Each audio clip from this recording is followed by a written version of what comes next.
Francesca, and today I'm going to show you how to make a really nice, speedy and nutritious soup using the forgotten vegetables languishing in the back of your fridge. If you've made soup before, then you'll know already how quick and simple it is, and if you haven't, then by the end of this you'll always be making your own soup from now on. I'm going to show you here that past its best doesn't mean past edible. A really great tip for root vegetables especially is once you notice that they're looking a little bit dehydrated, maybe wrinkly and sad, submerge them in a bowl of cold water and leave them for a few hours. It will really help to revive them and you'll be amazed at the difference. So what you need here is roughly 500 grams of mixed veg. It doesn't have to be exact, 100 grams here or there over, this is not a big deal. I've got a few carrots, courgettes, I've got a couple of sad little potatoes and a bit of celeriac, and I also managed to rummage out an onion and a stick of celery, a couple of cloves of garlic, and I've got a bit of thyme and parsley here. You'll also need a litre of stock. It can be chicken stock or vegetable stock, whichever you have, whichever you prefer, and a bit of oil, maybe a tablespoon or so of oil. So peel your potatoes and your onion. I'm going to take this hard skin and exterior off the celeriac and just trim it back a little bit because it is looking a bit sorry for itself. Other than that, you don't need to peel the vegetables, just give them a good old scrub, and then roughly chop everything into smallish pieces. I'm just going to peel and grate the garlic, and then what we'll do is heat the oil and get them softened in the pan, but first of all, let's get chopping. Okay, so now you should have a board like this one, absolutely heaving full of chopped vegetables. So what you want to do now is get your oil and heat it up in the pan, and then once that's nice and hot, get the vegetables in, maybe not quite the garlic at this point, add the garlic for the last minute maybe, but add the vegetables in, and what you want to do is, on a sort of low to medium heat, you want to soften them for about 5 minutes or so, just until you see that they're starting to sort of soften up. So I also haven't put the herbs in just yet. At this point I just want to get the vegetables a little bit softer in the oil.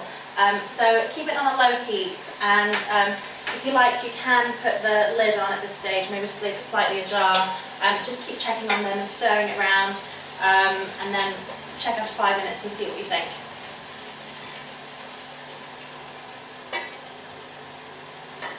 Okay, so now your vegetables should be definitely looking like they're softening up. The onion should be starting to look a bit translucent, and the celery. This has probably been just a little bit over 5 minutes. So now I'm just going to go in with this grated garlic. In you go, and I'm just going to shove the herbs in now as well. And we're just going to give that maybe 1 more minute. That good mix. So that already is smelling absolutely amazing. It should be filling your whole kitchen with these wonderful foodie aromas. So now it's time to put the stock in. So you want to add the stock and then crank up the heat and get it to a good boil. Once it's boiling, turn it down and just keep it at a simmer for about 10 minutes, 10 to 15 minutes. Don't leave it too long. As soon as you can get a table knife through with no resistance, then you know that it's done and you can get the heat off. But for now, crank it up and get it boiling. Now you're happy that your veggies are cooked through, we need to blend the soup up. If you have a food processor or a blender that has a hole or a funnel in the top, then that's perfect, you can use that. Or if you have a handheld blender, then that's also great, you can just blend it in the pan. If you're using something like a NutriBullet, it will give you a really beautifully smooth texture, but you'll need to wait for the soup to cool down before you can blend it. Anything that seals the whole way around, the steam needs somewhere to escape, and it will start to build a bit of a vacuum, and it can be a bit potentially dangerous. We're just trying to make a nice, quick, simple meal here, not find a way to redesign your soup-splattered kitchen. So just bear that in mind when you come to blend it up. I have a food processor, so I'm just going to put it in there while it's hot and blend it up. And just keep it going for a couple of minutes, make sure it's nice and smooth. So blend away. Now that your soup is blended, it's time to taste and season. So firstly, if you think the consistency is a little bit thick, you can always let it down with a little bit of water. if the reverse and you think it's a bit thin, you can just simmer it on the hob for a couple of minutes and that will reduce it down slightly to the consistency you're looking for. But next thing is, let's taste it. And you can taste how creamy that is. That's the potato that gives it that silky, creamy texture.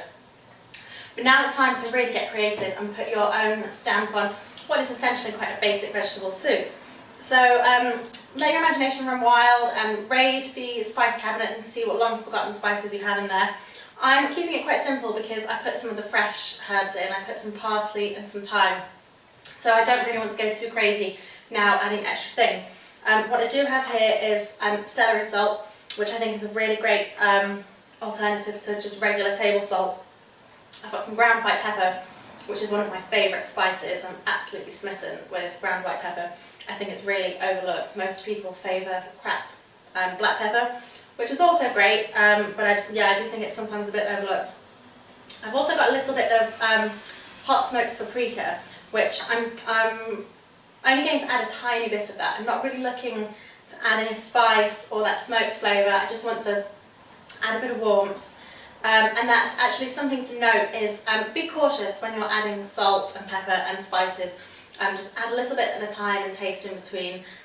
You can keep on adding. You can't take away once it's in there.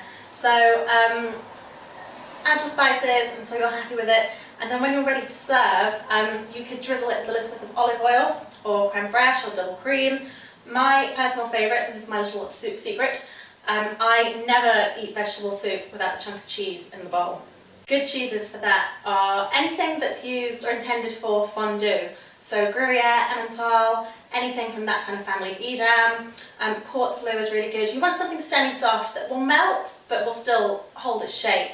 You can even put in a couple of chunks of mozzarella. That will really hold its shape. It'll get nice and stretchy. Another really good cheese for this, which a lot of people will have some lurking in their fridge, is a Baby Bell. If you get a Baby Bell and you break it into 4 and drop it into a bowl of soup, it's incredible. You will never look back, I promise. Also, I've given you the bread recipe already, so what I would suggest is make the bread dough, and as the loaf goes into the oven, start making the soup, and by the time the soup is ready to eat, the bread will be out of the oven and it will be sufficiently cooled that you can slice it up and spread it with some butter. But essentially, you could feed your family with that, or you could have lunch every day for a week. From a very simple and quick meal that hasn't cost a lot to make, and from things in the fridge that potentially we're going to end up in the bin. So I hope you enjoyed that. I hope you found it interesting, and go get creative in the kitchen. If you do have a go at making some soup, please let me know how it goes. Any questions, as always, you can email me at thewildflowers@gmail.com. I'll put the recipe in the box below and you can contact me leaving comments there, or you can also find me on Twitter or Instagram and you can contact me there. But happy cooking and see you soon.